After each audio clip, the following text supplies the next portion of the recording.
বুখারী শরীফের রেওয়ায়েতে আছে, একটা জিনাকারী মহিলা, সে কিনা সারা জীবনটা জিনা করে কাটিয়েছে।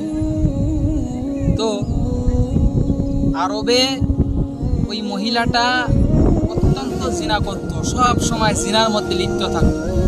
তো একদিন একটা কুকুরকে দেখলো যে কুকুরটা পানির তৃষ্ণায় কাতরাচ্ছে। তো সেই জিনাকারী মহিলার অন্তরের মধ্যে একটু দয়া হলো। তো সেই জিনাকারী মহিলা সে ওই কুকুরটাকে পানি পান করালো। কেমনভাবে? তার ওড়না দ্বারাই ওই ওড়নাটা কুয়ার ভিতরে ফেলে ওই পানি অন্যায় করে পানি তুলে ওই কুকুরটার গালে নিংড়ে দিয়েছিল।